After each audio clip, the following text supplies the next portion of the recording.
반갑습니다 여러분. 역사 완성자 유산입니다. 너무 반갑습니다. 좋습니다 여러분. 정말로 10월 학평까지 우리 달려왔습니다. 먼저 1년 가까이 저와 함께 이렇게 세계사라는 과목을 선택하셔서 달려오신 여러분들 모두를 응원하고요. 너무 고생 많으셨습니다. 이제 정말로 수능까지 약 한 달여 정도 남았습니다. 최선 다해서 마지막까지 긍정의 힘을 놓지 않고 전진하는 여러분들 모두를 응원합니다. 전체적으로 이번 총평에 대해서 제가 물론 총평에서 간단히 좀 말씀드렸지만 전체적으로 좀 무난하게 나왔습니다. 특히 현대사 쪽이라든가 제국주의 파트가 그렇게 어렵게 나오지 않으면서 전체적으로 무난하게 나왔지만, 그렇지만 그렇다라고 해서 아주 쉬운 문제로만으로 구성되어 있었던 건 아니기 때문에 최종 점검하는 차원에서 이번 10월 학평 문제 꽤 좀 유의미한 문제들이 좀 많이 있었다라고 판단이 들고요. 자, 한 문제 한 문제씩 풀어드리면서 좀 도움을 드리도록 하겠습니다. 네, 여러분, 이번 10월 학평 같은 경우는 이제 저희가 사실상의 해설 강의로는 이제 수능 해설까지 있긴 하지만, 사실 수능 해설은 이제 사실은 그 다음 연도 학생들을 위한 것이 좀 이제 주된 본질된 요소들이고요. 실질적으로는 아마 이번 수능을 준비하는 여러분들한테는 마지막이었을 텐데, 이 문제를 풀면서는 맞았다 틀렸다, 이 문제가 어떻게 이게 몇 년도였지 이런 거보단 더 나아가서 요게 조금 더 변형 형태로 된다라면 어떤 형태로 변형이 될 수 있을까? 요게 6월에 나왔었던 건데, 요게 9월에 나왔었던 건데, 이런 형태로도 좀 변형될 수 있지 않을까? 좀 이러한 조금 사고와 확장을 좀 넓혀서 아마 바라보시면 우리가 수능을 대비하면서도 조금 더 유의미하지 않을까 싶은 마음에 한번 말씀드려봤고요. 이제부터는 20문제 본격적으로 한번 풀어보도록 하겠습니다. 언제나 세계사 1번 문제는 일반적으로는 한 80~90% 정도는 4대 문명 안에서 거의 나오지 않습니까? 이번에도 그것이 벗어나지는 않았었고요. 하나 보도록 하겠습니다. 1번, 가 문명의 문화유산으로 오른 것은, 이렇게 나왔습니다. 자, 우리 조의 발표 주제인 가 문명이랍니다. 그걸 찾아야 된대요. 봤더니, 자, 나는 쐐기 문자로 쓰인 함무라비 법전의 내용과 그 특징에 대해서 조사한다라고 하고 있고요. 자, 나는 길가메시 서사시에 나타난 세계관을 알아볼게 라고 이렇게 나와 있습니다. 쐐기 문자, 함무라비 법전, 길가메시 서사시 등등으로 이 문명은 그렇죠, 메소포타미아 문명임을 우리는 어렵지 않게 알 수 있겠습니다. 언제나 이 이집트 문명과 함께 거의 양대 산맥이죠. 1번 문제로는 많이 나오는 것이고요. 이번 1번 문제 치고는 조금은 좀 여러분들 입장에서는 좀 당황하실 수, 살짝 대비가 안 돼 있는 친구들은 좀 당황하실 수 있는 게, 이거를 그렇죠, 이렇게 그냥 유물유적 사진으로만 이렇게 내다 보니까 조금 당황하실 수 있었을 것 같은데, 여기서 바로 유물 찾아가는 거 한번 찾아가 볼까요? 1번 보시면 이게 뭡니까? 당연히 이집트로 대표되는 피라미드입니다. 여기 앞에 스핑크스 살짝 나와 있고요. 1번은 당연히 아니겠죠. 2번은 여러분 요건 뭐죠? 요건 이제 이집트 문명이 되겠고요. 이집트가 되겠고, 2번은 뭡니까? 파르테논 신전이죠. 요것은 리스 맞습니다. 그리스 문명에 대한 것이다 라는 거 알 수 있겠고요. 3번은 이게 뭡니까? 맞습니다. 이게 산치대탑이고요. 자, 산치대탑은 뭐죠, 여러분? 요 시옷 기억나십니까? 맞습니다. 요 시옷과 같이 관련돼서 제가 왕으로 따지자면 아소카 왕이 해당된다라고 했었고요. 아소카 왕이 대표적인 것은 맞습니다. 마우리아, 인도의 최초의 왕조다라고 할 수 있겠죠. 특히 아소카는 요 시옷과 관련돼서 이거 외에도 석주라든가 상좌부 불교 이런 것들이 나올 수 있으니까 꼭 기억해 두시면 좋겠고, 4번은 뭡니까? 요거 이게 스톤헨지입니다. 이게 아마 자체적인 문제로서는 본 문제로는 좀 나오기가 힘든 것이다 라고 할 수 있겠고요. 자, 뭐겠습니까 여러분? 당연히 지구라트, 우리 메소포타미아 문명임을 알 수 있겠습니다. 이게 이제 지구라트고요. 당연히 메소포타미아의 대표적인 사진이다 라고 봐주시면 좋겠습니다. 이게 사진으로 물어보다 보니까 조금 좀 살짝 당황한 학생들도 있을 수 있었을 것 같아요. 잘 체크해 두시고요.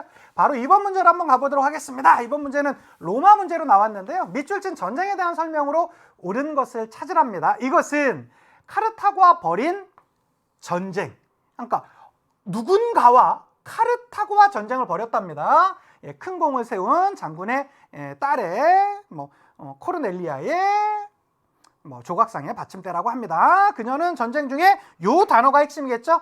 농지법과 곡물법을 제정한 호민관 형제의 어머니이기도 하다라고 나와 있고요. 이 형제는 누구겠습니까? 당연히 그라쿠스 형제일 것이고, 요 전쟁이라 하면 그러면 로마와 카르타고와 붙었었던 로마 카르타고 전쟁하셔도 되고, 일반적으로 요것을 우리는 애니애니 포에니 전쟁이다 라고 합니다. 포에니 전쟁은 여러분 이제 로마가 원래는 하나의 그냥 작은 국가에서 이제는 지중해 패권 국가로 성장하면서 가장 상징적인 전쟁이라고 할 수 있겠고요. 시기적으로 따지자면 BC 3세기에서 BC 2세기에 있었던 전쟁으로 유명합니다. 이거 이후에는 어떻게 되죠? 이제는 로마 안에서의 그러한 계급 간의 갈등이 벌어지게 되면서 그것을 막고자 나왔었던 것이 바로 이 농지법과 곡물법이라고 하겠고요. 요게 이제 그라쿠스 형제의 개혁 이런 걸로 해서 여러 번 우리가 나왔었습니다.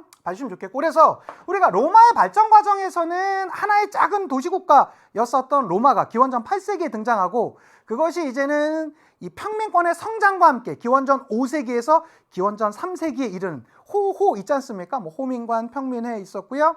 그 다음에 12표법 있고, 이제 마지막엔 호호 웃는다 해서 호르텐시우스법 이렇게 오면서 평민권이 점점 성장한다라고 했었죠. 자, 그리고 나서 있었던 게 기원전 3세기에서 기원전 2세기까지 있었던 포에니 전쟁 내지는 로마 카르타고 전쟁이었었고요.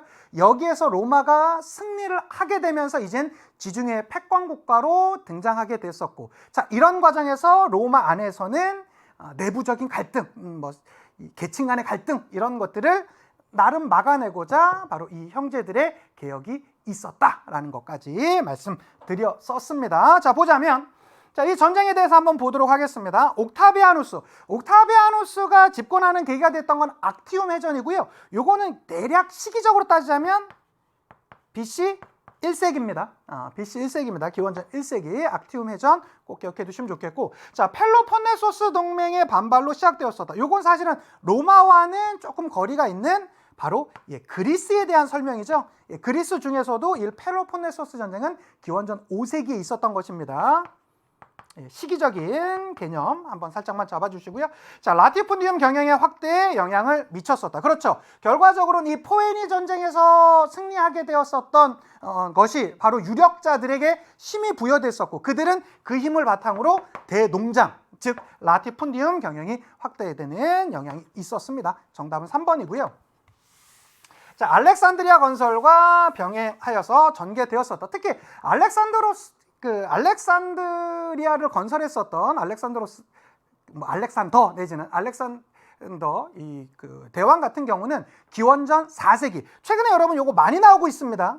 많이 나오고 있습니다. 알렉산드로스 대왕 꼭 기억해 두셨으면 좋겠고, 대략 시기는 언제 된다? BC 4세기. 특히 여러분 이 알렉산드로스 대왕 하면 제가 꼭 기억해 주는 연도 필요하다고 했었죠. 무슨 전투? 이소스. 이소스가 언제라고 했었죠? 기원전 333년. 333. 요건 좀 상징적이어서 외우기 좀 쉽지 않습니까? 기원전 BC 333. 요 전투를 통해서 이 아케메네스 왕조 페르시아를 꺾으면서 이제는 거의 대제국의 가장 기반이 되었었던 상징적인 연도.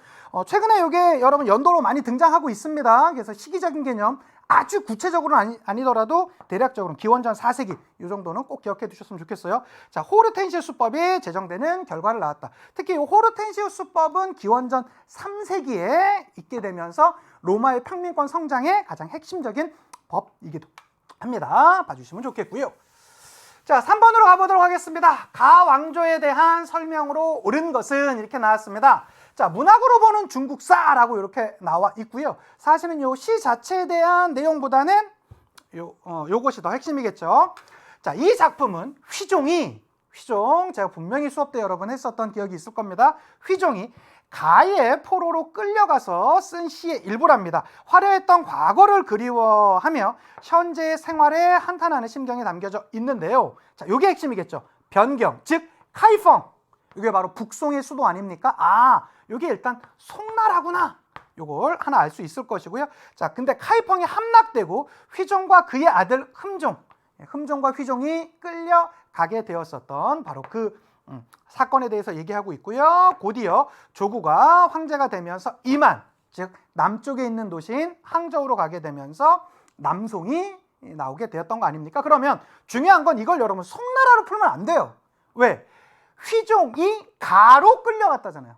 가에 끌려가서 포로로 됐다지 않습니까? 그러면 송나라가 원래는 금나라랑 연합해서 요 나라를 멸망시키는 것까지는 괜찮았으나 싸워보니까 실제로 송나라가 더 좀 약해 보였거든. 그래서 어디가? 그렇죠. 금나라가 송나라를 공격했고 그렇게 되면서 전 황제를 포로로 잡았던 바로 요 사건이 있는 거 아닙니까? 중요한 건 요 가라는 나라는 어떤 나라다? 바로 금이란 나라다. 특히 올해 6월 모평 같은 경우에는 요거와 관련돼 있는 문제들이 지도로 해서 물어봤었죠. 그래서 얼마든지 이렇게 변형된 형태로 나올 수 있다라는 거 잘 대비해 두셨으면 좋겠고요. 자, 지정은제를 실시했다. 지정은제는 어디겠습니까? 당연히 청나라가 되겠고요. 자, 고구려 원정을 단행했다. 고구려 원정 단행은요, 여러분 수나라도 되고 당나라도 돼요. 예, 당나라도 돼요. 그렇지만 금나라는 해당이 안 되겠죠. 금나라는 언제 등장합니까? 당연히 이제 그 12세기 이후에 등장하는 것들이니까 그런 것들은 봐주시면 좋겠고요. 자, 정화의 항해를 추진했던 건 명나라입니다. 예, 금나라랑 관련 없고요. 맹안 모국제, 특히 요 금나라도 그렇고 요 나라도 그렇고 이원적 지배 체제, 요게 중요하다고 했었죠. 그래서 요 나라가 나오면 북명관제, 남명관제, 요거 꼭 기억해 두시면 좋겠고, 금나라가 나오면 맹안 모국제, 주현제, 요런 것들이 나온다라고 했습니다. 그래서 요건 우리 어떻게 기억하면 좋다라고 그랬어요? 같은 미음을 기억해 두면 좋다. 예, 미음, 맹안 모국제, 금나라, 이렇게 봐주시면 좋겠습니다. 자, 장건을 대월지에 파견했던 것은 당연히 한나라 중에서도 누구? 예, 한무제입니다. 네, 잘 체크해 두시면 좋겠고요. 자, 4번 문제로 바로 넘어가 보도록 할게요. 4번 문제입니다. 4번 문제 보시면 가시대에 있었던 사실로 옳은 것을 찾으랍니다. 자, 일본사 Q&A인데요. 자, 댐표 문화에 대해 알려주세요 라고 하고 있습니다. 선생님, 댐표 잘 모르겠는데요? 몰라도 돼요. 그러니까 여러분, 앞으로 여러분이 수능 문제를 푸실 때도요, 반드시 이런 내용들이 있을 겁니다. 근데 이것의 사실 핵심이 뭐냐면 댐표를 아는 게 아니야. 여기 보다 보면 분명히 이 시대에 대한 많은 힌트들이 있을 겁니다. 당황하지 말고 하나씩 한번 볼게요. 자, 댐표 문화는 가시대 전반에 걸쳐 성행한 문화로 쇼무 천황 때 연호인 댐표에서 그 명칭이 유래됐답니다. 자, 가시대는, 자, 요게 핵심이겠죠? 견당사를 통해 유입된 중국 문화, 특히 견당사라는 핵심 단어, 당나라에 보냈던 사절단을 얘기하고요. 자, 귀족 문화에 유행했었고요. 특히 한시가 귀족의 교양으로 자리 잡으면서 한시집인 회풍조가 편찬되었습니다. 그리고 쭉쭉쭉 나오다가 그가 반영된 만엽집이 편찬되었다. 자, 견당사 파견했다, 만엽집 있었다. 자, 일본사는 여러분 어떻게 됩니까? 나 노래해? 유송아, 넌 역시 무가 뛰어난 애야. 요거 있었다라고 하지 않았었습니까? 그래서 나라 시대, 해이안 시대, 이때부터는 막부 시대가 열리는데 가마쿠라 막부, 무로마츠 막부, 에도 막부 이렇게 열린다라고 하지 않았었습니까?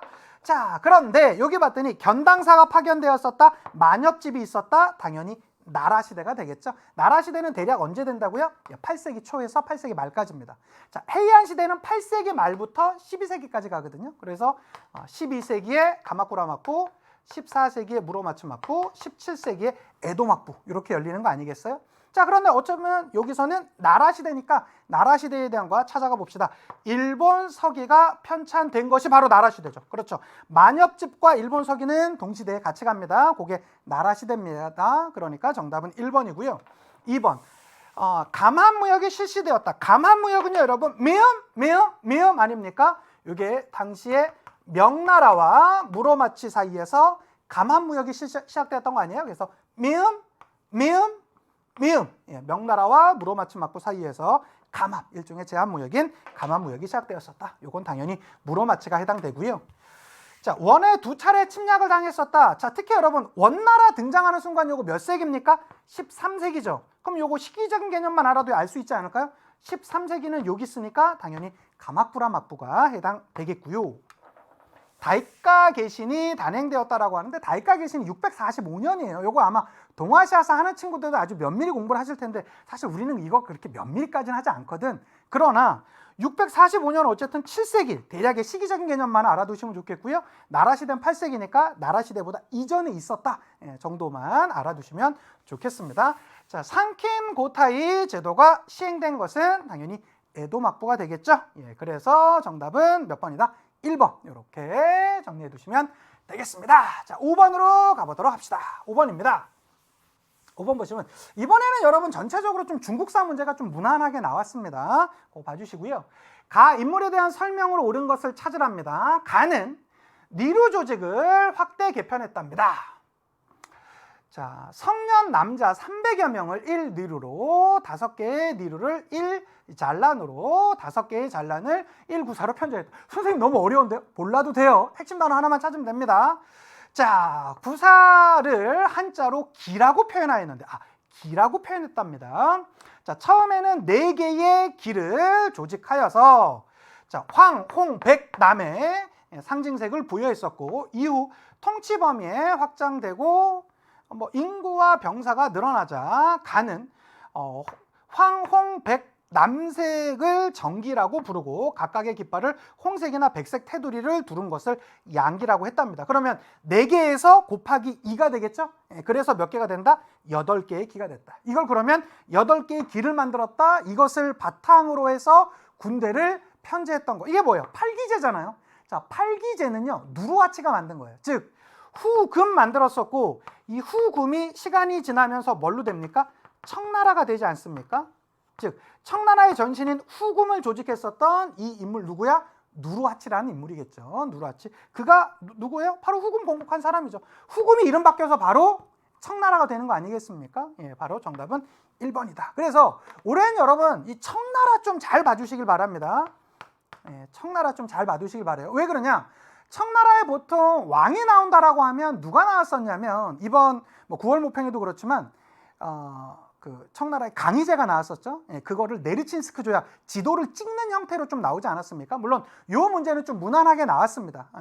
사실 누르하치를 많이 물어보진 않았었지만 아마 후금과 관련된 거 요거 아마 좀 놓친 학생들은 꼭 다시 한번 체크해 두시면 좋겠고 올해는 사실은 요 누르하치라든가 순치제 이런 인물들보단 강희제, 옹정제, 걸륭제의 주요 내용들 요거 특히 지도와 관련돼서 여러분 꼭 잘 체크해 두셨으면 좋겠습니다. 9월 달에 네르친스크 조약에 대한 지도와 관련된 것들이 나왔기 때문에 좀 아주 좀 문제를 더 어렵게 낸다면 카르타 조약과 관련돼서 좀 지도와 관련돼서 나올 수도 있지 않겠냐라고 해서 이번에 특히 이 파이널 체크 포인트에 여러분 다 좀 다뤄드렸습니다. 여러분도 꼭 보시면서 잘 체크해 두시면 좋겠어요. 자, 군기처를 설치하였다. 이것은 청나라 중에서도 누굽니까? 옹정제입니다. 특히 요 선지는 여러분 정말 많이 나왔어요. 최근 기출문제 살펴보면 요거 꼭 체크해 두셨으면 좋겠고요. 자, 자금성을 건설했던 건 요거는 명나라의 맞습니다. 영락제입니다. 영락제고요. 자, 사고전설을 편찬했다라고 나온다라면 요거 사고전설 누구였습니까? 청나라의 걸륭제입니다. 자, 3번의 난을 진압하였다. 그가 바로 강희제죠. 자, 강희제는 3번의 난 말고도 어디? 타이완을 점령하기도 했었고 네르친스크 조약과도 관련되고요. 옹정제가 나온다면 카르타 조약, 그 다음에 옹정제 금교령 이런 것들, 그 다음에 걸륭제가 나온다면 공행 설치라든가 이런 것까지도 같이 특히 옹정제, 걸륭제, 강희제 시기적으로 따지자면 강희제가 먼저고요. 그 다음에 옹정제, 그 다음에 걸륭제죠. 이 각각의 왕들의 주요 내용들 여러분 꼭 면밀히 잘 살펴두시길 다시 한번 권해드립니다. 정답은 1번이었습니다. 자, 이제 6번 문제로 가보겠습니다. 가 왕조에 대한 설명으로 옳은 것을 찾으랍니다. 훌라구의 군대는 투석기로 바그다드의 망루를 부수었고, 자, 훌라구라니까 몽골 군이고요. 그가 바그다드를 부수었답니다. 성벽 위로 올라갔답니다. 전쟁에서 패배한 칼리프와 3명의 아들 등은 와카프에서 최후를 맞았답니다. 훌라구는 칼리프 가문 사람들 중 발견된 자는 누구도 살려주지 않았답니다. 아주 무시무시하네요. 자, 이렇게 해서 권좌에 앉아있던 가의 칼리프들의 통치는 끊어지게 되었다. 시기적으로 한번 볼게요. 일단은 몽골군이 나왔으니까 대략 한 13세기 정도로 예상이 되고요. 자, 13세기에 끝났었던 바로 이 왕조, 어떤 왕조입니까? 아바스 왕조가 되겠습니다. 아바스의 수도가 어디다? 바그다드. 요건 우리 알고 있죠? 여러분, 특히 제 수업 들었던 친구들. 바스 바그다드, 마야 다 마스쿠스. 티무르, 산마, 르칸트, 사, 파비, 이스파한. 요 이제 수도별로 해서 왕조 기억하는 거 꼭 기억해 두시고요. 특히 이 아바스 왕조는 언제 끝납니까? 13세기에 끝납니다. 물론 위기도 그 전에 있었어요. 누구한테? 이 셀주크 튀르크가 아바스를 공격했었지만 사실은 이것은 아바스 왕조에서 좀 요청에 의해서 들어왔었던 것도 있죠. 그래서 이 셀주크 튀르크한테 무슨 호칭 줬습니까? 술탄이라는 호칭 줬었잖아요. 이슬람 세력 내에서의 정치적 지도자를 뜻하는 것이 있었지만 이때까지만 해도 바그다드를 점령한 것 자체를 멸망으로 보지 않습니다. 같은 이슬람권이었었기 때문에. 그렇지만 13세기에 들어왔었던 몽골은 좀 다르죠. 몽골은 어떻게 아바스 제국을 멸망시켜 버렸었다라는 거, 요거 꼭 기억해 두셨으면 좋겠습니다. 그래서 아바스 왕조 자체는요, 언제가 끝나는 거예요? 13세기에 끝나요. 누구한테? 몽골군한테. 이거 중요한 포인트니까 잘 체크해 두셨으면 좋겠고요. 자, 특히 올해 여러분 요 셀주크 튀르크가 평가원 문제에서 계속 등장하면서 나오지 않았었습니까? 그래서 요거 반드시 구분해 두셔야 됩니다. 셀주크 튀르크가 바그다드를 점령했던 것은 이 아바스 왕조의 멸망으로 보지 않습니다. 같은 이슬람권 세계였었기 때문에 또 그 안에서 벌어졌었던 여러 정치적인 작용들이 있었기 때문에 그렇게 보지만 몽골 제국이 바그다드를 점령했던 것은 아바스 왕조의 멸망으로 본다라는 거 잘 체크해 두셨으면 좋겠습니다. 봐주셨고요. 자, 그러면 일단 가 왕조는 어디예요? 아바스 왕조니까 아바스 왕조에 대해서 풀어보도록 합시다. 자, 마라타 동맹의 반란을 진압했다라고 하는데요. 이것은 이제 무굴 제국 때에 있었던 내용이다라고 할 수 있겠고요. 자, 시아파 이슬람교를 국교로 삼았답니다. 여러분, 시아파 이슬람교를 국교로 삼았던 건 어디? 사파비 왕조에 대해서. 올해 특히 여러분 요 사파비 왕조 티무르 제국 요것과 관련해서 그동안 평가원 문제를 보면 아바스 왕조 문제가 제일 많이 나오긴 했었거든요. 그런데 이건 사실 너무 흔하잖아요. 지금까지 기출된 문제도 너무 많고. 그래서 만약에 요거를 좀 수능에서 난도를 좀 올린다라고 한다라면 티무르라든가 사파비 왕조로 충분히 나올 수 있어요. 근데 사파비 왕조라고 하면 시아파 이슬람교가 국교다. 요게 사파비 왕조와 관련되니까 요거 꼭 기억해 두셨으면 좋겠고, 자, 군관구제와 둔전병제를 실시했던 것은 어디요? 비잔티움 제국. 자, 당과의 탈라스, 아바스, 탈라스. 그래서 요거 아바스 왕조 때 탈라스 전투 있었다. 요 말씀 드렸었고요. 자, 아바스 왕조 이전에 있었던 이슬람 왕조는 우마이야 왕조죠. 우마이야 왕조는 북아프리카와 함께 이베리아 반도, 지금의 에스파냐 있는 그 지역까지 다 장악했었고, 이 우마이야 왕조는 투르푸아티의 전투에서 카를로스 마르텔한테 지죠. 그렇지만 아바스 왕조는 탈라스 전투에서 당나라를 이깁니다. 그 전투들도 각 구분해 두셨으면 좋겠고요. 자, 이집트의 맘루크 왕조를 정복하였다. 여러분, 요 문장 제가 이번에 파이널 체크 포인트에서도 계속 강조드렸습니다. 그리고 평가 문제에서 너무 많이 나오고 있어요. 일단 왕조로 따지자면 오스만 왕조지만 오스만 중에서도 이번에 그 술레이만 1세가 오스만 제국 중에서 되게 좀 메인으로 나왔었잖아요. 그런데 요 맘루크 왕조를 정복했던 건 오스만 제국 내에서 누구다? 셀림 1세다. 셀림 1세입니다. 이 셀림 1세와 관련된 것은 맘루크 왕조 정복했었다 라는 거. 그 다음에 일종의 정교 일체에 가까운 지금의 메카, 메디나의 그러한 보호권을 장악했다. 이 표현도 꼭 같이 기억해 주셨으면 좋겠습니다. 그 해당되는 게 누구다? 셀림 1세입니다. 셀림 1세. 만약에 셀림 1세에 대한 단독 문제가 나오면 난이도가 좀 되게 어려워질 거예요. 그거 좀 잘 대비해 두셨으면 좋겠습니다. 자, 6번의 정답은 4번이었습니다. 자, 7번 문제 가보도록 할게요. 7번 문제 보시면 밑줄 친 이 제국의 문화에 대한 설명으로 옳은 것을 찾으랍니다. 자, 티무르의 후손으로 알려진 인물이 건국한 이 제국에서는 인도와 이슬람 문화가 많이 발전했다라고 합니다. 이를 잘 보여주는 후마윤의 무덤에는 차돌이 등의 인도 양식과 돔, 아치, 사분할, 정원 등의 이슬람 양식이 존재한답니다. 슬쩍 보면 여러분 뭐 같아요? 타지마할 같죠? 예, 그렇던데 타지마할은 아니고 후마윤의 무덤입니다. 후마윤 자체가 당연히 이 무굴 제국의 유명한 황제이기도 하죠. 당연히 무굴 제국이고요. 무굴 제국은 여러분 누가 세우죠? 바브르가 세우는데 바브르가 그렇죠. 티무르의 후손입니다. 그러니까 무굴 제국이죠. 자, 인도사 문제가 나온다면 여러분 어떻게 된다고요? 정말로 거기에 있는 고기들을 마쿠 쿠어버리고 싶다라고 해서 마우리아 왕조, 쿠샨 왕조, 굽타 왕조 있고요. 그 다음에 더 이상 굴 게 없어지면 무라도 굴까? 제가 이렇게 우스개도 말씀드렸었죠. 자, 그래서 마우리아 왕조 있습니다. 기원전 4세기경에 있었고요. 그 다음에 쿠샨 왕조, 굽타 왕조. 굽타 왕조는 이슬람과 관련이 없다라는 게 포인트였었죠. 4에서 6세기. 요거 꼭 포인트 잡아주시고요. 그 이후부터는 이제 이슬람 왕조가 등장해서 가즈니 구루 왕조 등 등장하다가 그 다음에 델리 술탄 왕조 이런 게 있었었고 가장 메인으로는 무굴 제국이 이제 16세기에 등장합니다. 무굴 제국과 관련된 것이고요. 자, 무굴 제국은 우르두어가 사용되었죠. 그래서 무우 요거 이제 제가 비슷하니까 같이 기억해 달라라고 말씀드렸고 정답은 1번이고 2번 샤쿤탈라가 저술되었다. 자, 샤쿤탈라는 어디?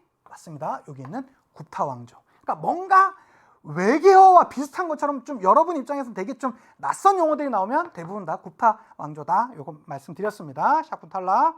자, 간다라 양식이 등장했다. 바로 이 쿠샨 왕조다. 그 다음에 쿠투브 미나르는 여기 가운데 있는 델리 술탄 왕조다. 자, 아잔타 석굴 사원이 착공되었다. 아잔타 석굴 사원도 굽타 왕조입니다. 그래서 정답은 1번이고요. 예, 무굴 제국과 관련된 주된 내용들도 잘 체크해 두셨으면 좋겠습니다. 자, 8번 문제로 한번 가볼게요. 가 인물에 대한 설명으로 옳은 것을 찾으랍니다. 자, 가봤더니 자, 왼쪽에 드로고 전래서에서는 엘퀸의 필기법이 적용된 대표적인 서적이랍니다. 자, 가가 세운 여기가 핵심이네요. 아헨의 궁정학교랍니다. 아헨 궁정학교, 이것은 카를로스 르네상스와 관련된 고전 문학이라든가 고전 연구에 심취했었던 카를로스 대제에 대한 설명이 있겠군요. 최근 작년도 그렇고요. 요것과 관련돼서 좀 문제가 어렵게 나온 적이 있었었는데 카를로스 대제의 아빠가 누굽니까? 그가 피핀이고요.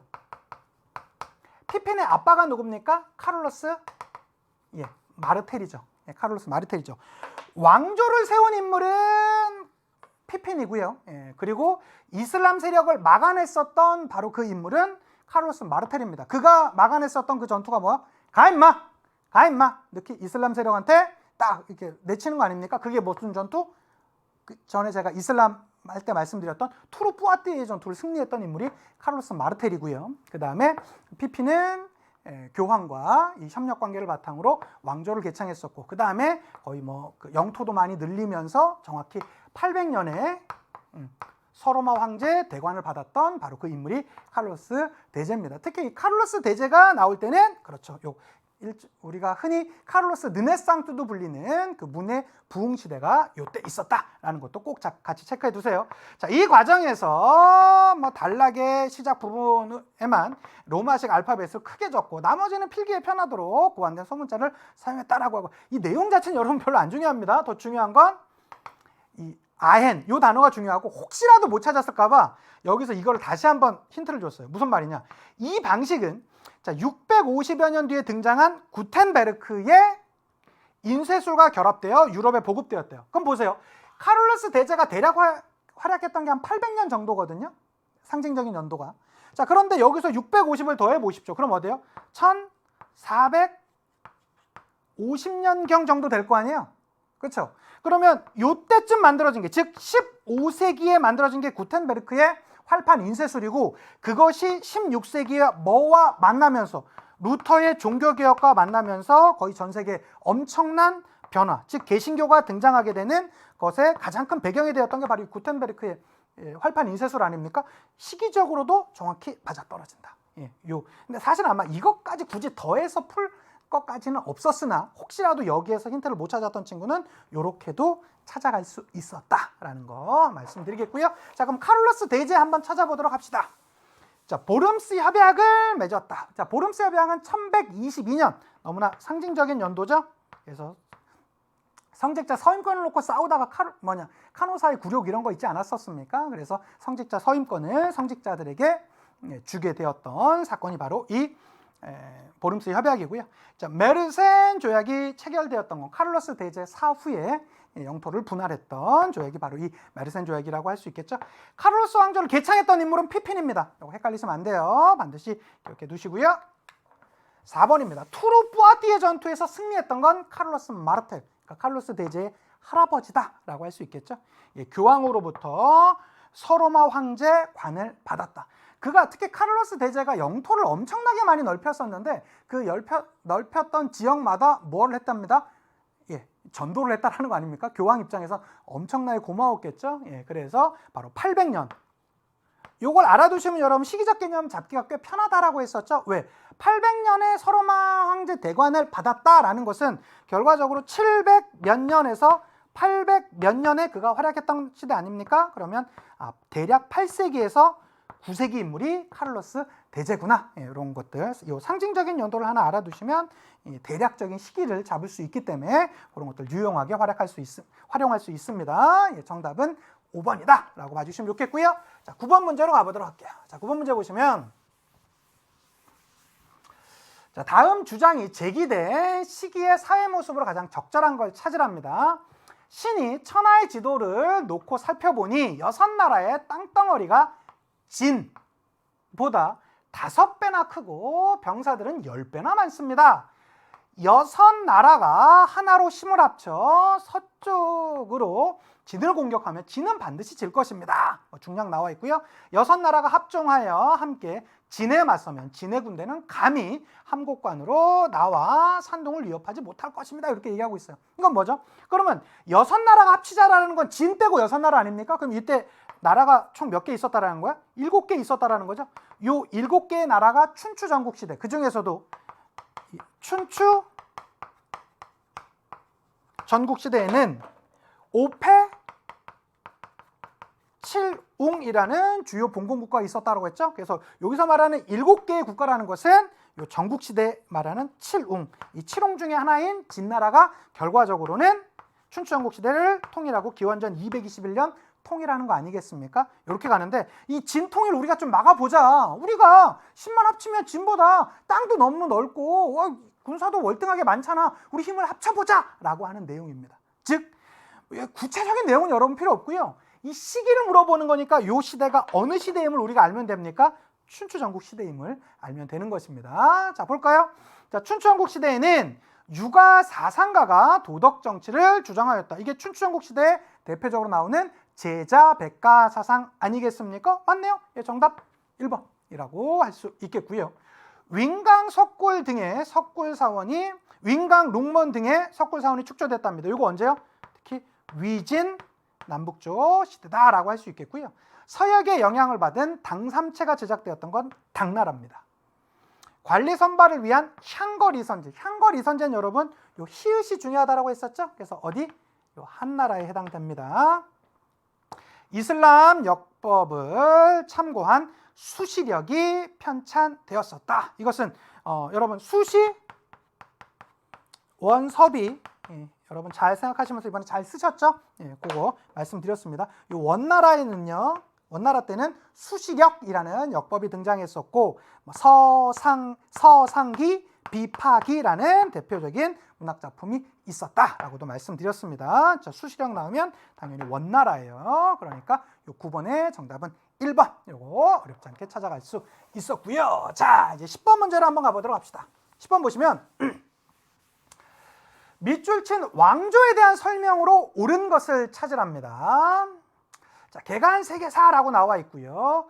호스로 1세 그는 누구인가 라고 했는데 이 문제가 여러분 아마 좀 대비가 안 돼 있는 친구들은 살짝 까다로울 수도 있었을 겁니다. 일단 제가 수업 때 호스로 1세를 말해본 적이 없어요. 선생님 그럼 어떻게 해요? 그러니까 이걸로는 답 찾는 게 아니라는 거지. 예, 그렇죠? 그럼 나머지에서 한번 찾아보도록 합시다. 자, 호스로 1세는 왕조의 전성기를 이끈 샤한샤라입니다. 요 샤라는 건 보통 지금의 이란 지역, 즉 페르시아 지역에 있는 왕을 뜻하는 게 바로 이 샤라는 뜻입니다. 샤한사란 말이 바로 이 왕 중의 왕 이런 뜻이에요. 어쨌든 좀 더 가볼게요. 자, 다방면에 걸친 업적을 남긴 인물이랍니다. 자, 그런데 그는 문학, 철학, 과학 등을 발전시켰었고요. 자, 여기가 핵심이네요. 국교인 조로아스터교. 자, 조로아스터교와 관련되는 것은 페르시아입니다. 참고로 여러분, 요 최근에 페르시아 문제는 정말로 본물 터듯이 너무 많이 나오고 있죠. 그러니까 너무 과하다 싶을 정도로 많이 나오는 게 최근 세계사 트렌드에서의 이 페르시아 관련된 것인데, 이 페르시아는 두 개가 있죠. 앞에 있는 페르시아, 아케메네스 왕조 페르시아가 있고요. 그 다음에 사산 왕조 페르시아가 있는데, 그 중에서도 이 조로아스터교가 나오면 페르시아지만 그 중에서도 조로아스터교가 국교가 된 건 어디다? 사산왕조 페르시아다. 그래서 즉, 요 10번은 사산왕조 페르시아다. 요거 중요합니다. 요거 중요합니다. 특히 올해 9월 모평에도 사산왕조 페르시아가 나왔었죠. 그래서 사산왕조 페르시아에 대한 설명으로 옳지 않은 것은 이런 걸 또 찾으라고 하지 않았었습니까? 그래서 요 사산왕조와 관련된 거 여러분 꼭 체크해 두셨으면 좋겠고요. 자, 하나씩 한번 가보도록 합시다. 이스파한을 수도로 삼았다. 이스파한, 사파비 이스파한 아닙니까? 요게 사파비 왕조인데, 아마 어떤 친구들은 이래서 틀렸을 수 있을 것 같아. 무슨 말이냐? 국교가 이 사파비 왕조에서는요, 국교가 시아파 이슬람교예요.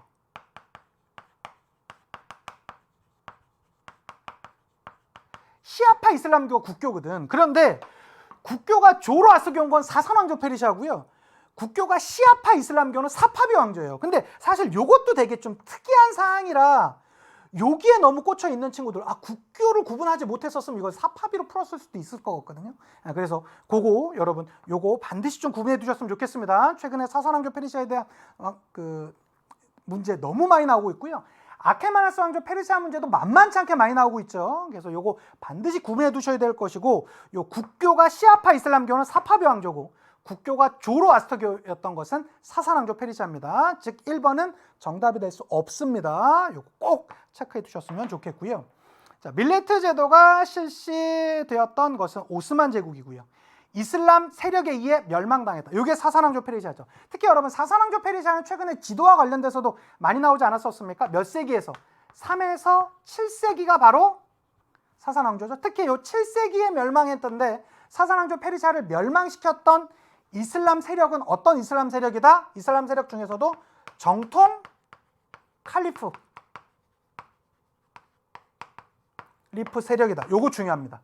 정통 칼리프 때 멸망됐던 게 바로 요 사산왕조 페르시아다. 특히 사산왕조 페르시아는 이 조로아스터교가 국교화되면서 뭔가 형식화되는 모습에 저항하면서 나타났었던 또 다른 종교가 있었으니 마니가 창시했던 마니교다라는 것도 같이 기억해 주셨으면 좋겠습니다. 정답은 3번이었고요. 올해 너무나 유력한 문제이기 때문에 뭐 작년 수능에서도 이게 작년 9월 모평 이후 수능에서도 연이어 나왔었고요. 올해 9월 모평에 또 등장했었던 게 바로 사산왕조 페르시아 아닙니까? 여러분 꼭 기억해 두셔야 됩니다. 좀 사산왕조 페르시아에 대한 것은 정말로 좀 과하다 싶을 정도로 좀 많이 알아두셔도 좋을 것 같고요.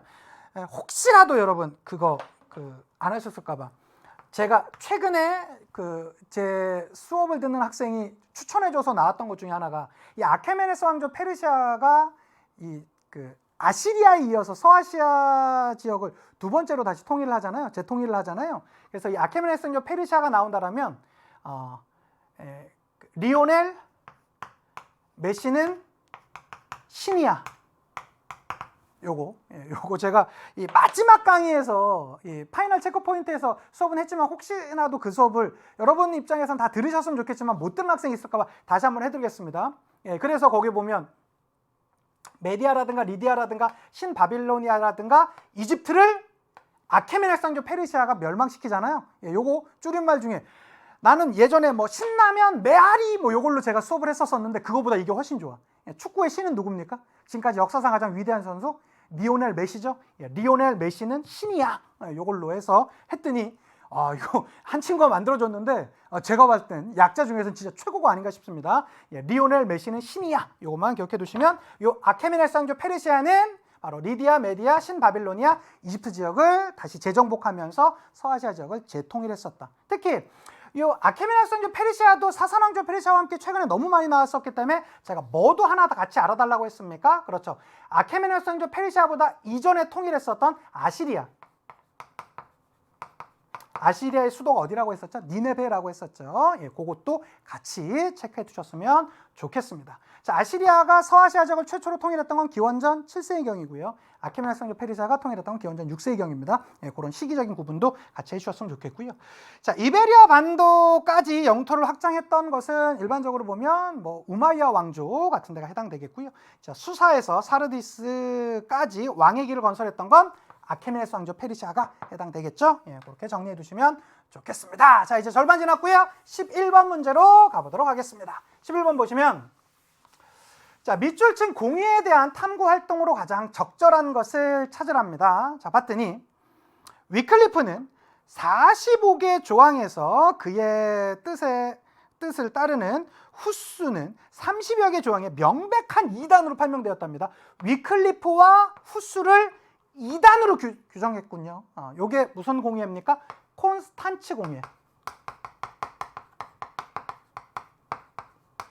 여러분 혹시 요 콘스탄트 공예 시대 구분할 수 있을까요? 대략 시기 1414년 1414에서 1418년이거든요. 그래서 사실 요 정확한 연도를 하기보단 요러한 콘스탄츠 공예가 나오게 되었던 계기가 뭐였었죠? 교회대 분열이 있었잖아요. 시기적으로 보자면 카노사의 굴욕이 11세기에 있었고요. 그리고 교황권과 황제권이 싸우다가 보름스 협약이 있었습니다. 12세기에 1122년에 그 싸웠었던 성직자 서임권을 드디어 교황이 가져가게 되었었고요.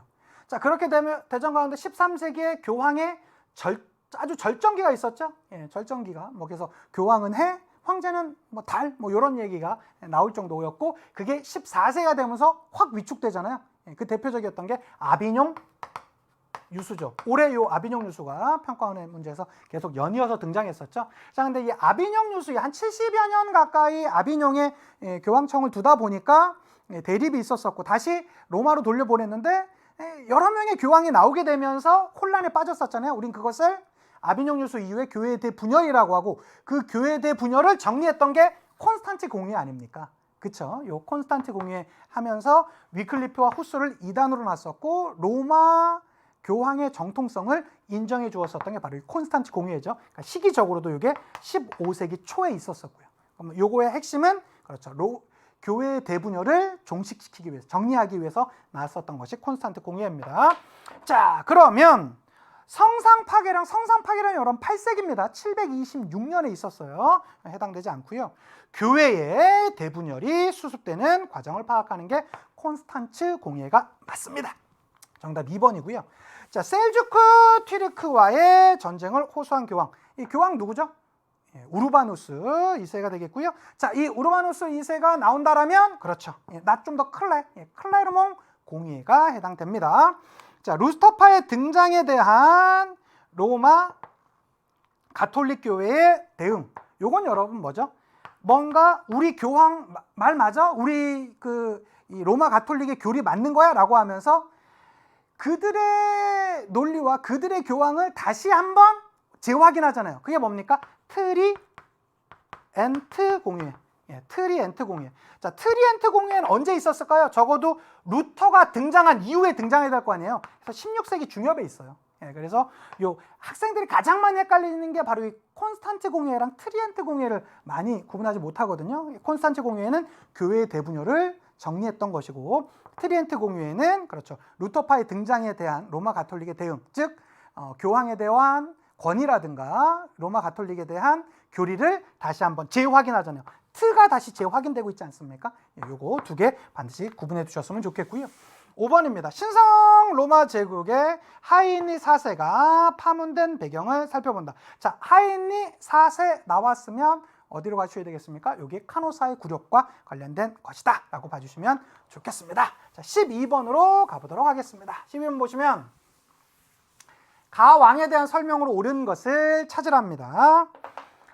자, 아날트 지역의 이 모병 포스터에는 입대 시 장려금을 지급하고 읽기와 쓰기, 춤, 펜싱 등도 가르쳐 준다는 내용이 쓰여져 있답니다. 뭐 어떤 내용? 아날트 뭐 이런 걸로 알아갈 수는 없습니다. 그럼 여기가 힌트가 있겠죠. 자, 당시 간은 오스트리아와의 전쟁으로 차지한 슐레지안을 둘러싸고 7년 전쟁을 치르고 있었다라고 합니다. 그럼 오스트리아와 전쟁을 했었던 바로 거기는 프로이센이 되겠고요. 자, 그리고 이 슐레지엔을 둘러싸고 전쟁을 했던 바로 그 인물 프로이센의 대표적인 군주 누굽니까? 프리드리히 2세가 되겠습니다. 나는 뭐 국가의 첫 번째는 공복에 불과하다, 심부름꾼에 불과하다라고 외쳤었던, 특히 볼테르와의 교류를 상당히 중요하게 여겼던 바로 그 프리드리히 2세가 되겠습니다. 특히 이 동유럽 쪽에서는 절대 군주로서 가장 많이 나오는 인물입니다. 꼭 특히 이 프리드리히 2세가 썼던 책 중에 유명한 게 뭐가 있습니까? 뭐 반 마키아벨리론 뭐 이런 것들 같이 기억해 두시면 좋겠습니다. 자, 하나씩 한번 가볼까요? 1번입니다. 낭트 칙령을 폐지하였다. 낭트 칙령을 여러분 만든 사람은 누굽니까? 앙리 4세예요. 혹시 연도까지 아실까? 1598년. 네. 그리고 이걸 폐지했던 인물은 누굽니까? 맞아요. 루이 14세입니다. 네. 이것 때문에 실제로 많은 프랑스의 상공업자들이 해외로 떠나게 되면서 오히려 재정적인 이 구조적인 모순에 빠지게 되었던 것이 바로 이 루이 14세의 낭트 칙령 폐지라고 할 수 있겠죠. 그거 기억해 두시고요. 레판토 해전에서 승리하였다라고 합니다. 그게 누구였습니까? 에스파냐의 대표적인 절대군주 펠리페 2세가 되겠습니다. 자, 레판토 해전이 여러분 16세기에 있었어요. 1571년인데 뭐 연도까지 하는 것보단, 특히 근데 이 레판토 해전은 최근에 모평 문제에서 연이어서 계속 등장했었습니다. 펠리페 2세가 등장했었기 때문에 이것과 관련돼서 같이 알아두시고 대략 한 16세기, 1571년까지 알면 좋지만 모른다 하더라도 16세기경이었었다. 그 정도 봐주시면 좋겠고요. 자, 미국의 남북전쟁을 지원하였다라고 하는데요. 미국의 남북전쟁을 지원하였었다. 뭐 프리드리히 2세와는 조금 약간 거리 차이가 있고요. 특히 이 미국의 남북전쟁은 언제 있었습니까? 1861년에서 1865년까지 있었고, 요 사이에 있었던 63년에 노예 해방령이 있었죠. 프리드리히 2세는 19세기 인물이 아니라 18세기 인물이니까 이건 해당되지 않습니다. 상트페테르부르크를 건설했었던 바로 인물은 러시아의 대표적인 군주 표트르 대제가 되겠습니다. 그래서 이건 해당되지 않고요. 자, 뭐 5번 이건 너무 쉽게 나왔죠. 국가 제1의 공복임을 자처했다. 뭐 이렇게도 나올 수 있고요. 뭐 볼테르와의 교류를 되게 중요하게 여겼다. 뭐 이렇게도 나올 수 있고 하니까 같이 잘 봐주셨으면 좋겠습니다. 13번 문제 가보도록 할게요. 13번 보시면, 자, 다음 상황이 전개된 시기를 연표에서 옳게 고른 것을 찾으랍니다. 루퍼트는 의회파의 주요 기지였던 버밍엄을 공격하여 의회파의 전력을 큰 타격을 주었대요. 자, 여기가 이제 핵심 단어가 등장했네요. 찰스 1세입니다. 아, 요거 영국 혁명에 대해서 물어보고 있네요. 자, 그러면 여러분, 영국 혁명이 나오면 우리 어떻게 해야 됩니까? 무조건 여러분 나오는 순간 세계 사는 시간 안 부족하죠? 제, 불, 찰이 큽니다. 찰스, 그게 바로 제 이름이에요. 요까지만 하면 우리 안 헷갈리죠? 그 다음엔 제임스 2세의 딸과 사위였었던 메리와 윌리엄이 나오게 되겠고요. 그리고 나서 뭐 이제 앤 여왕, 조지 1세 이렇게 이제 이어지게 됩니다. 자, 됐고요. 요게 이제 제임스 1세, 찰스 1세, 크로멜, 찰스 2세, 제임스 2세 이렇게 오는데요. 자, 봤더니 어쨌든 자, 찰스 1세는 그의 공로를 높이 평가했답니다. 하지만 루퍼트가 왕실령의 주요 거점인 브리스티를 의회파의 군대에 빼앗기자 찰스 1세는 그를 총사령기 중에 해임하였다라고 합니다. 이게 지금 청교도 혁명 중에 있었던 전쟁에 해당된다라고 할 수 있겠죠. 그러면 여기 찾으면 돼요.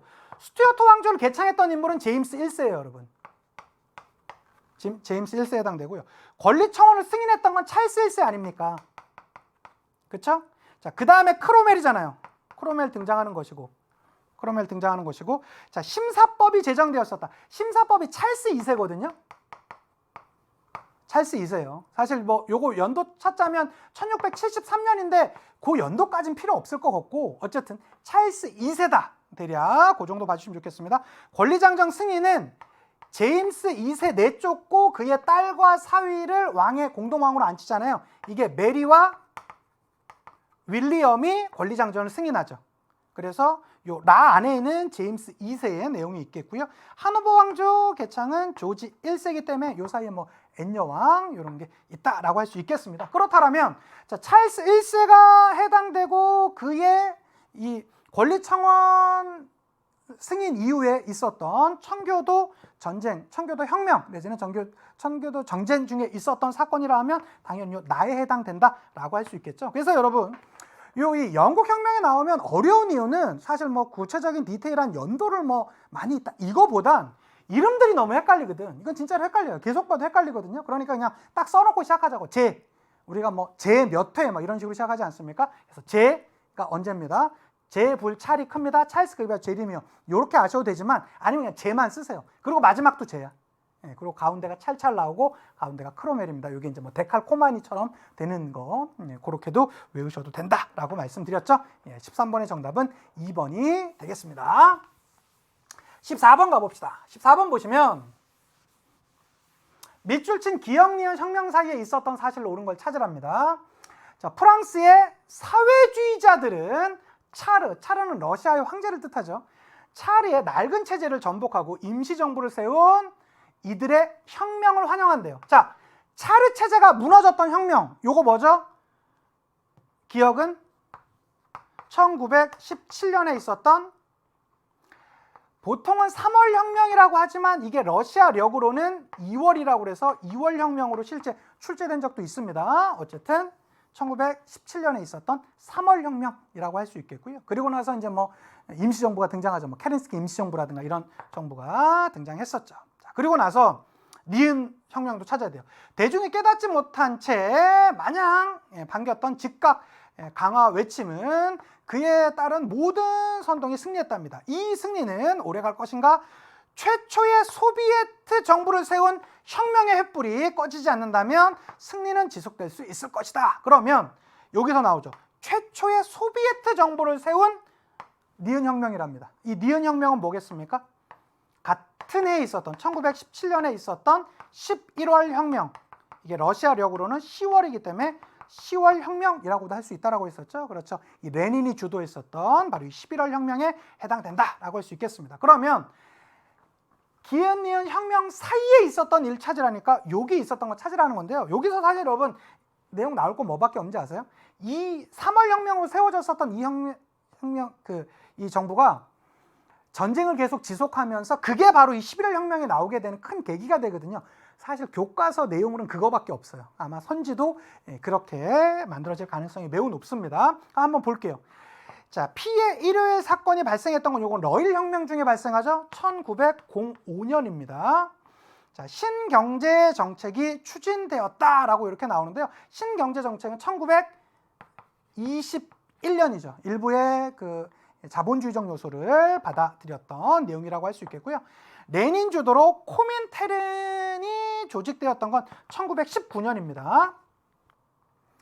자, 4번으로 보도록 하겠습니다. 러시아의 임시정부가 전쟁을 지속하였다. 그렇죠. 이 전쟁을 지속했기 때문에 그것을 빌미로 11월 혁명이 나오게 되었던 거 아닙니까? 그래서 사실은 이때 등장했었던 이 11월 정부가 바로 독일과 전쟁에서 이제 1차 세계대전에서 빠지는 그 조약을 맺죠. 그게 바로 브레스트-리토프스크 조약, 유명한 아주 조약이었죠. 최근에 그걸 많이 나오고 있습니다. 여러분 꼭 챙겨주셨으면 좋겠고요. 자, 5번입니다. 소비에트 사회주의 공화국 연방이 수립되었었다. 이걸 줄여서 뭐라고 하죠? 소련이라고 하죠. 이게 언제 있었다? 1922년. 그래서 연도상으로 보자면 여기 여러분 이거에 해당되는 이 신경제정책은 1921년, 그 다음에 소련 등장했던 건 22년, 그 다음에 최근에 안 물어보다가 요 3번 선지가 계속 다시 나왔거든요. 이 코민테른이 조직되었던 거 1919년이니까 요거까지 추가적으로 하나 꼭 체크해서 알아두시면 좋겠습니다. 자, 됐고요. 15번으로 넘어가 보도록 할게요. 15번 보시면 밑줄 친 기억 당시에 볼 수 있는 모습으로 적절한 것은 이라고 합니다. 휘그당이 의회의 다수당이 되면서 선거구 조정과 선거권 확대를 주요 내용으로 하는 기억 법안이 의회를 통과했대요. 자, 봤더니 일단 휘그당이 의회의 다수당이 됐다. 뭐 휘그당 이런 단어 나온 거 보니까 일단 영국인 거 같고요. 자, 주요 내용을 좀 더 봤더니 선거구 조정과 선거권 확대랍니다. 그러면 이 법안, 여기서 말하는 이 법안은 뭐겠습니까?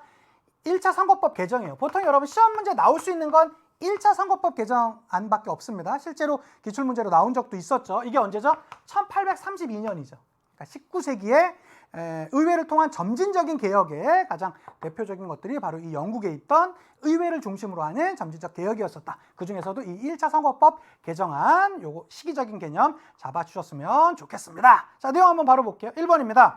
대륙회의에 참여하는 식민지 대표. 이 대륙회의라는 것은 1700년도에 있었던 바로 미국의 독립혁명과 관련된 거 아닙니까? 요게 이제 19세기에 있었던 거니까 요건 해당되지 않겠고요. 자, 의원 선거에 입후보하는 가톨릭 교도라고 나와 있는데 사실 요거는 조금 더 들어가면 어려운 건데 요 1차 선거법 개정 이전에 뭐가 있었냐면 이 심사법에 따르면 가톨릭 교도는 선거에 나올 수 없었거든요. 그런데 이 가톨릭 교도 해방법 내지는 가톨릭 해방법이 바로 이 심사법이 폐지되면서 나올 수 있었던 것이죠. 뭐 이 심사법의 폐지와 함께 가톨릭 교도의 해방법 이런 것들이 언제 있었냐면 바로 이 1차 선거법 개정 직전에 있었거든. 심사법 폐지, 가톨릭 교도 해방법 이런 것들이. 그러니까 그것이 나오고 나서 심사법이 나왔던 것이니까 요 1차 선거법 개정 당시의 모습으로 요 내용은 가능하다. 생각보다 어려운 문제였습니다. 15번 어려운 문제였습니다. 그래서 정답은 2번이고요. 자, 그리스의 독립전쟁을 지원하는 지식인이라고 나와 있는데요. 여러분, 그리스의 독립전쟁이 완성된 게 언제죠? 요 연도 기억해 두셔야 됩니다. 1829년입니다. 이것도 하나 체크해 두시고요. 4번입니다. 철혈정책을 추진하는 프로이센의 재상이라고 나와 있는데요. 자, 철혈정책 나왔던 것은 비스마르크가 되겠고요. 이 비스마르크가 실제로 등장하게 되었던 것은 1860년대입니다. 그러니까 요건 해당되지 않겠고요. 크림전쟁 정도는 여러분 하나 연도 알아두시면 좋죠. 1853년에서 56년입니다. 요건 어디랑 어디? 남하 정책을 했었던 이 크림반도 일대로 남하 정책을 해왔었던 러시아와 이 오스만 제국과의 대립이었었는데 이 당시에 뭐 프랑스라든가 영국 등등이 누구를 지원해 줬었다? 오스만을 지원해 주면서 러시아 남하가 좌절되었었던 그 전쟁이 바로 이 크림 전쟁 아닙니까? 같이 기억해 두시면 좋겠습니다. 15번의 정답은 2번이었었고요. 자, 그 다음에 16번 보도록 하겠습니다. 16번 보시면 가 전쟁의 결과로 옳은 것은 이렇게 나왔습니다. 이 동판화에는 황실 정원인 원명원의 파괴전 모습이 나타나 있답니다.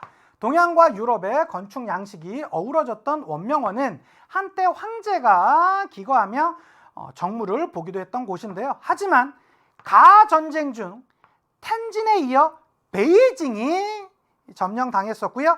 영국과 프랑스의 연합군의 방화로 대부분 손실되었다고 합니다. 여기서 핵심은 요거겠죠. 영국과 프랑스의 연합군이 텐진에 이어 베이징까지 점령했던 거 아닙니까? 이거 뭐예요? 2차 아편 전쟁이죠.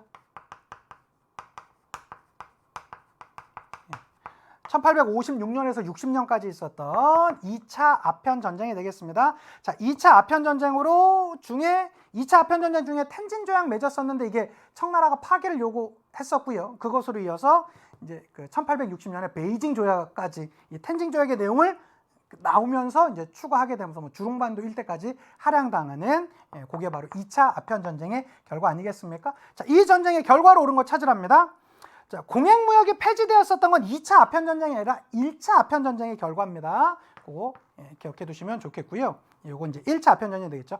변법 장하 운동이 추진되었다라고 하는데 2차 아편 전쟁이 여러분 끝난 게 언제예요? 1860년이거든요. 그러면 변법 장하 운동이 시작됐던 건 언제입니까? 1898년이에요. 즉 변법 장하 운동은 2차 아편 전쟁이 아니라 2차 아편 전쟁이 끝나고 나서 나름의 개혁이 있었죠. 청나라 내에서도. 우린 그것을 양무개혁이라고 하고요. 나름의 부분적인 개혁이었었던 양무개혁으로 어느 정도 개혁을 했었으나 결과적으로는 청일전쟁에서 청나라가 아주 큰 패배를 맛보지 않습니까? 자, 그렇게 되면서 이러한 제한적인 개혁이 아니라 뭔가 근원적인 법까지 바꾸면서 근원적인 정치체제까지 바꿔야 되는 개혁이 있어야 되겠다라고 하면서 변법 자강운동이 등장하게 되는 것이겠죠. 그래서 이제 양무운동의 양무운동의 실패 내지는 양무운동의 실패 자체가 청일전쟁에서 패배를 이야기한 것이니까 그것이 나와야지 이게 되는 것이지, 여기 2차 아편전쟁과 변법 자강운동은 직접적인 연관은 없습니다. 자, 3번입니다. 주룽반도 일부가 영국에 할양되었던 게 바로 이 2차 아편전쟁의 텐징 조약 내지는 베이징 조약의 내용이다 라고 할 수 있겠죠. 예, 정답은 3번이고요. 외국 군대의 베이징 주둔이 허용되었었다. 이것은 베이징 주둔이 허용되었던 건 무슨 조약입니까? 1901년의 신축조약입니다. 신축조약, 신축조약. 군대가 허용되었던 것은 주둔이라고 한다고 했었죠. 이것은 1901년도에 있었고, 이 신축조약은 왜 맺어지게 되죠? 의화단 운동의 결과로 맺어졌던 거 아니겠습니까? 그래서 이것은 구분해 두셔야 되겠고요. 상하이를 비롯한 5개 항구가 개항되었다. 상하이, 광저우를 비롯한 이렇게까지 광저우까지 하나 더 추가해서 알아두시면 좋겠습니다. 이것도 당연히 1차 아편전쟁의 결과다라고 할 수 있겠습니다. 이번에는 이쪽으로 이제 그 중국 근현대사 쪽이 나왔었습니다. 2차 아편전쟁 쪽으로 같이 챙겨주시면 좋겠고요. 아마 올해 수능 때는 여기 뭐 아편전쟁보다 더 현대사 쪽이 나올 가능성이 좀 높지 않을까 싶습니다. 그래서 뭐 이 그 중국의 이제 현대사 쪽 나오면 문화 대혁명이라든가 대약진 운동 내지는 뭐 덩샤오핑, 마오쩌둥 등의 그런 인물별 문제, 요거까지 같이 대비를 잘 해두셨으면 좋겠고요. 자, 17번 문제 가보도록 합시다. 다음 상황이 나타난 배경으로 가장 적절한 것을 찾으랍니다. 베를린은 우리 소련의 점령지구 내에 있으므로 경제적으로도 소련 점령 지역의 일부랍니다. 우리는 이 지역의 주민과 이익을 보호하기 위해 미국, 영국, 프랑스의 행위를 저지할 것이래요. 자, 이에 우리는 서방 국가가 베를린에 진입하는 육로 및 수로교통에 대한 봉쇄 정책을 시행하기도 했답니다. 그러니까 그래서 요거는 뭐냐면, 원래는 이렇게 요게 독일이라면 동서독이 이렇게 나눠져 있지 않습니까? 이렇게 서독과 동독이 있는데, 이 동독의 대표적인 도시가 베를린이죠. 이 베를린은 여기에 있었던 소련이 혼자 점령을 하고 있었던 게 아니라 네 국가가 이렇게 나눠서 있었거든요. 동베를린, 서베를린 이렇게. 그런데 이 서베를린 지역에 있는 화폐를 하나로 통일하려고 하자 이 지역으로 들어가는, 베를린으로 지어가는 모든 지역을 봉쇄해 버렸었던, 이게 이른바 베를린 봉쇄죠. 연도도 중요합니다. 언제입니까? 1948년입니다. 이게 이제 냉전에 촉발되었었던 바로 냉전이 시작되는 바로 그 시기쯤이다. 2차 세계대전 이후 1947년도에 닉슨 독트린 있잖아요. 그 트루먼 독트린 있잖아요. 트루먼 독트린 이후 마샬 계획 나오면서 이 냉전의 대립 과정 가운데 가장 대표적이었던 게 베를린 봉쇄 1948년도. 요거까지 같이 봐주셨으면 좋겠고요. 자, 이것의 배경이 되었던 것은 뭐 답은 어렵지 않습니다. 서독 지역에 대한 새로운 통화가 도입되었고요. 이것이 이제 정답인데, 사실 요 문제가 좀 난이도를 올리려면요, 여러분, 연도로 깔아버리면 사실은 뭐 훨씬 더 어려울 수 있어요. 그래서 뭐 요거 직후에 있었던 일로 옳은 것은 하면서 연도별 문제를 내면 사실 문제의 난이도는 훨씬 더 올라갑니다. 아마 그동안은 충분히 그렇게도 많이 나왔었으니까 그것도 같이 좀 대비를 해 두셨으면 좋겠어요. 요거 연도 좀 알려드리면, 베를린 장벽에 설치되었던 것은 1961년입니다. 자, 베를린 장벽 설치된 이후 바로 그 다음 해가 1962년도가 쿠바 미사일 위기가 있었던 해기도 하니까 같이 구분해서 알아두셨으면 좋겠고요. 닉슨 독트린 발표는 1969년입니다. 바르샤바 조약기구는 공산권 진영의 군사적 동맹체죠. 이걸 줄임말로 또 WTO라고도 합니다. 이건 1955년에 있었고요. 자, 4번입니다. 빌리 브란트의 동방정책이 시행되었었다. 동방정책을 여러분이 한번 찾아보시면 1960년대 중반에 당시에 이제 서독 총리가 빌리 브란트거든요. 그래서 서독 지역에서 했었던 뭐 외교 정치 노선 이런 걸 동방정책이라고 하는데, 빌리 브란트가 정권을 잡았던 게 1969년이라 69년으로 나와 있기도 한데, 사실은 뭐 엄밀히 따져보면 69년보다 이전에 동방정책 자체는 시행됐습니다. 그렇지만 빌리 브란트가 동방정책을 시행했던 것은, 빌리 브란트가 이 권력을 잡았던 게 1969년이기 때문에 한 69년 정도로 한번 보시는 게 옳지 않을까 싶어요. 자, 그래서 17번의 정답은 어쨌든 5번이지만 사실은 요거는 뭐 정답보다는 요 연도별 문제에 나오는 걸 같이 좀 대비해 두시면 더 좋지 않을까 싶고요. 자, 18번입니다. 가 국가에 대한 설명으로 옳은 것을 찾으랍니다. 이 그림은 메이노 폭발 사고를 구실로 삼아 에스파냐를 상대로 전쟁을 일으켜 쿠바를 빼앗으려는 가의 의도를 풍자한 것이랍니다. 자, 결국 에스파냐와의 전쟁에서 승리한 가는 쿠바를 보호국으로 만들었고요. 괌을 차지하는 등 태평양 방면의 세력으로 확대했답니다. 이 국가를 찾으래요. 이 국가는 일단 어디입니까? 미국이죠.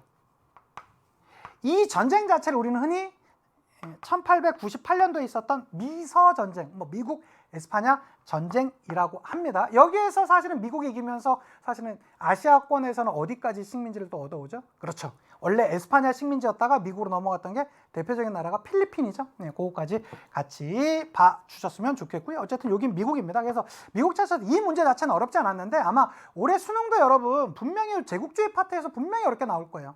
그래서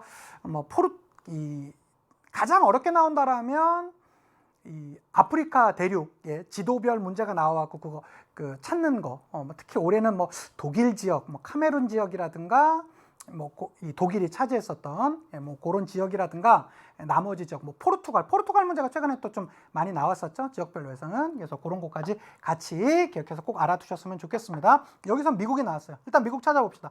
필리핀을 식민지로 삼았다. 이거네요. 정답은 1번 어렵지 않게 찾아갈 수 있었고요. 범슬라브주의를 표방했던 대표적인 나라는 이 슬라브족 중에 가장 대표적인 게 러시아죠. 플라시 전투에서 패배하였다. 승리했던 것은 영국이고요. 그러니까 인도를 누가 가져갈지를 영국과 프랑스가 싸웠던 게 바로 플라시 전투 아닙니까? 여기서 승리했던 것은 영국이고 패배했던 건 프랑스입니다. 그거 이제 프랑스니까 프랑스 봐주시고, 두 차례의 모로코 사건을 일으켰다. 모로코 사건 자체도 연표 문제로 나올 수 있습니다. 1905년, 1911년 이렇게 두 개 기억하시고요. 나라로 따지자면 독일입니다. 아프리카 종단 정책을 추진했던 것은 영종도 기억하시면 되죠. 영국은 종단 정책이 되겠습니다. 18번의 정답은 1번 이렇게 봐주시면 되겠고요. 자, 19번 문제로 가봅시다. 다음 내용에 발표된 전쟁 중에 있었던 사실로 옳은 것을 찾으랍니다. 아이젠하워 대장의 지휘에 따라 연합군 공군의 지원을 받은 해군이 오늘 아침 프랑스 북부 해안에 육군을 상륙시키기 시작했답니다. 이 작전을 성공시켜 독일로부터 파리를 해방하겠습니다 라고 이렇게 얘기하고 있습니다. 자, 이렇게 육군이 프랑스 북부 해안에 육군을 상륙시켰었던 요 사건이 바로 제가 라이언 일병 구하기의 그 배경이 되기도 했었던 바로 그 내용이죠. 이게 언제입니까, 여러분? 1944년에 있었던 바로 그 내용이다라고 할 수 있겠고요. 이 전쟁이라고 하니까 당연히 이건 2차 세계대전이겠죠. 노르만디 상륙작전에 있었던 1944년 6월에 있었고요. 그리고 나서 바로 파리가 실제로 해방이 됩니다. 그러니까 2차 세계대전인데 이것은 요 연도에 집중할 것이 아니라 2차 세계대전 자체를 물어봐야 되는 거 아닙니까? 이 2차 세계대전 중이라니까. 그런 1939년에서 45년 이렇게 기억해 두시면 좋겠습니다. 국제연합이 출범하였던 건, 국제연합은 유엔이죠. 유엔은 2차 세계대전 끝나고 바로 설치돼요. 이것은 같은 45년이긴 하지만 2차 세계대전 끝난 이후에 설치됐던 거기 때문에 이것은 정답이 되지 않습니다. 스탈린그라드 전투가 벌어졌다. 지금까지 역사상 단일 전투에서 가장 많은 사람이 사실은 피해를 입었다는 바로 이 스탈린그라드 전투가 2차 세계대전의 대표적인 전투이기도 하죠. 그래서 1차 세계대전에서는 대표적인 전투가 나온다. 마른 전투, 솜 전투 이런 전투가 있다면 2차 세계대전 여기 설명하는 노르만디 상륙작전이라든가 아니면 스탈린그라드 전투 이런 거 같이 기억해 두셨으면 좋겠습니다. 자, 3번은요. 독소 불가침 조약이 체결되었던 것은 2차 세계대전 일어나기 직전이죠. 그렇기 때문에 이것도 해당되지 않고요. 이탈리아가 국제연맹을 탈퇴했던 것도 그 이전입니다. 그다음에 킬 군함과 관련된 것은 1차 세계대전이죠. 이것은 해당되지 않겠습니다. 그래서 보통 언제나 1차 세계대전 아니면 2차 세계대전 요게 한 문제씩은 출제가 되니까 좀 1, 2차 세계대전을 구분하시면서 잘 알아두셨으면 좋겠고, 실제로 학생들이 이 현대사 파트 쪽 오면 훨씬 더 좀 힘들어하는 경향들이 많거든요. 그런 것들 특히 연도적 구분 이런 것들 언제든지 나올 수 있으니까 잘 봐주셨으면 좋겠고, 자 오늘의 마지막 문제 풀고 여러분들을 이제 수능 시험장으로 들어가시도록 제가 같이 응원하도록 하겠습니다. 상당히 좀 시사적인 것들이 나왔죠. 여기 봤더니 가 기구에 대한 설명을 옳은 걸 찾으랍니다. 가의 주요 조직으로 해서 이렇게 쭉 나와 있는데요. 가 주요 조직 중에 이사회랍니다. 27개의 회원국이라고 했었는데 이게 그렇죠. 이제 영국이 빠져나가는 거, 우린 그걸 블랙시트라고 하죠. EU에서 빠져나갔던 거. 블랙시트 이후 27개국 체제로 운영되고 있답니다. 그러니까 영국이 있을 때는 28개국 체제였었다가 영국이 빠져나간 이후 이제 빠져나갔기 때문에 그래서 27개국 체제를 여기서 혹시라도 이제 문제 오류가 있을까봐 그거에 대해서 아주 자세하게 설명하고 있고요. 자, EU의 중앙은행 공동화폐와 통화정책 관리하고요. 자, 법원으로서는 법률 해석 및 행위 적법성 검토를 한다라고 합니다. 이게 뭐겠습니까? EU. 유럽연합이 되겠죠. 1993년도에 출범했었는데 사실 EU가 여러분 시험 문제 나오면 그렇게 어렵게 나오기가 쉽지 않습니다. 어렵게 내기가 쉽지 않아요. 왜 그러냐면 EU와 관련된 건 이걸 지도별로 내기도 좀 그렇고요. 그리고 사실은 그런 게 교과서에 이렇게 나와 있지도 않기 때문에 이 EU가 나오게 되었었던 조약, 이것을 물어보는 게 지금까지는 가장 일반적인 문제 패턴이었었거든요. 그게 마스트리히트 조약, 그 조약 정도 하나만 알아두셔도 웬만한 문제가 거의 풀리지 않을까 싶습니다. 자, 마샬 계획이 추진되었다. 마샬 계획은 여러분 뭐에 의해서 나오게 되죠? 당시 미국 대통령 트루먼이 이제는 이 공산권 진영, 특히 이 소련으로 대표되는 공산권 진영이 계속적으로 이 동유럽 지역, 터키라든가 이제 그리스 지역까지 사회주의를 확대하려고 하자 그것을 막아내기 위해서 경제적인 우리가 미국이 경제적으로 지원해주겠다. 그걸 선언했던 것을 트루먼 독트린이라고 하고요. 트루먼 독트린에 의해서 경제적 지원 계획이 나왔던 걸 마션 플랜 내지는 마셜 계획이라고 합니다. 자, 이것으로 인해서 이제는 냉전 체제가 시작되는 계기가 되었던 것이고요.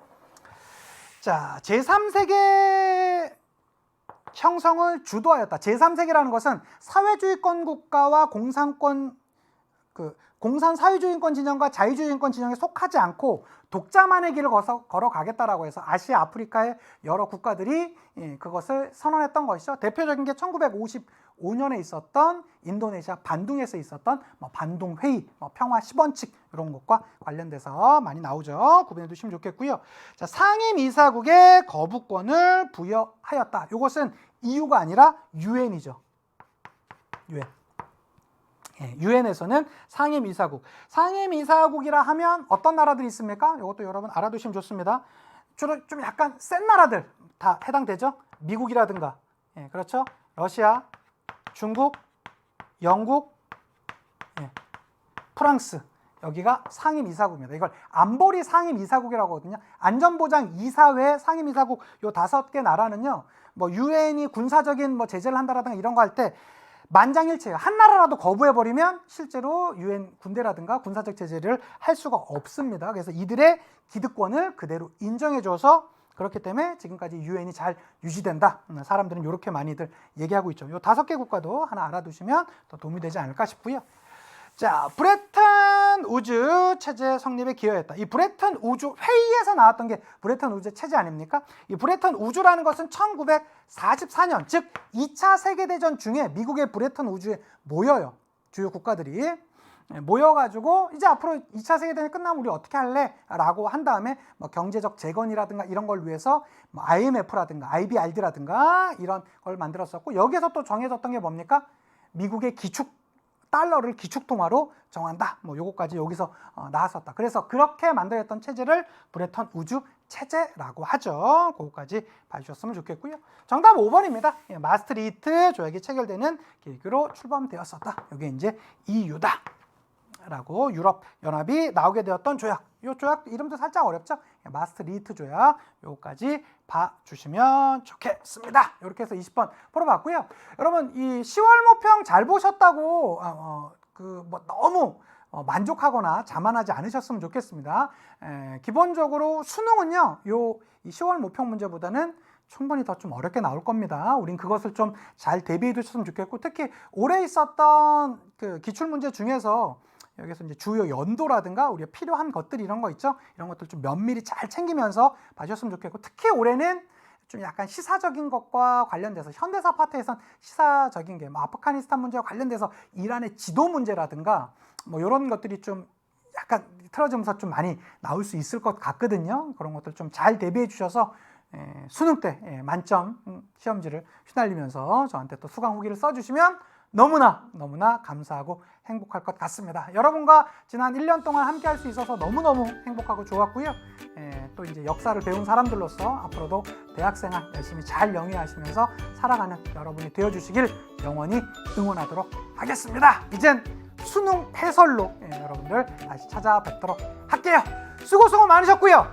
언제나 마지막까지 완쌤이 여러분들 응원한다라는 거 잊지 않고 수능까지 진격해 나가셨으면 좋겠습니다. 자, 우리 마지막 인사하고 헤어지도록 할게요. 역사가 완성되는 그날까지